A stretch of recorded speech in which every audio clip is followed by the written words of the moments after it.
filled with freedom fighters from every walk of life. Dr. King was originally supposed to say a speech written by his former advisor. Since I had just sang I've been rebuked and I've been scorned on the podium, I was still close enough for him to hear me say, "Tell them about the dream, Martin. Tell them about the dream." Immediately, Martin slid his notes to the side and began to preach his electrifying "I have a dream." What a time we had! If Dr. King could reflect on the 60 years since his "I have a dream" speech, Martin's reflection would be a confession of the goodness of God. First, he would thank God for bringing us over. He would say, "Mahalia, I kept on dreaming." Thank you for singing at every rally and every march. We made it over. King couldn't help but to reflect on how John Lewis gathered young adults together to fight for change in the Selma to Montgomery March in 1965. He would recall his not long speech he gave after the march. He predicted that equal rights for African Americans would be granted. Dr. King would shout, "Thank God we made it over." Less than 6 months later, President Lyndon Johnson signed the Voting Rights Act.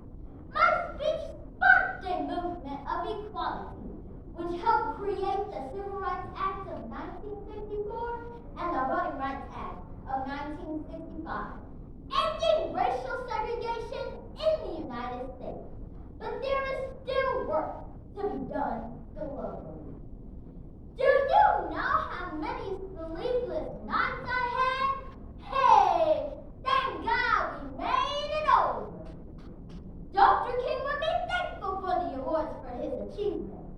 The Nobel Peace Prize in 1964, the Presidential Medal of Freedom in 1977, and the Congressional Gold Medal in 1994.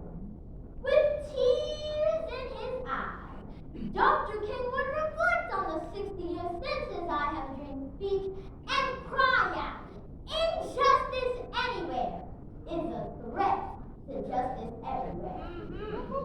At the March on Washington, I told the crowd, with this faith, we would be able to work together, pray together, struggle together, stand up for freedom together, knowing that we would be free one day. Today, we have risen from the dark and desolate valley of segregation to the sunlit path of racial justice. We have made justice a reality, and my children have carried on my legacy. Even my beautiful granddaughter has her own platform. Americans have the right to go to the same restaurants, movie theaters, schools, and churches. Barack Obama wasn't just a candidate, but became the first black president. Kamala Harris, you see, became the first female VP. Dr. King's last words would be to you. He would say, "My life is worth sacrificing because I was fighting for you. You deserve the right to free public education.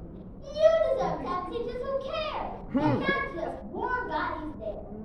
We fought for equal rights so that you can have a blank check. So go back home and check your cash app. You have to use back pay that America defaulted on. Go back to school and get a great education.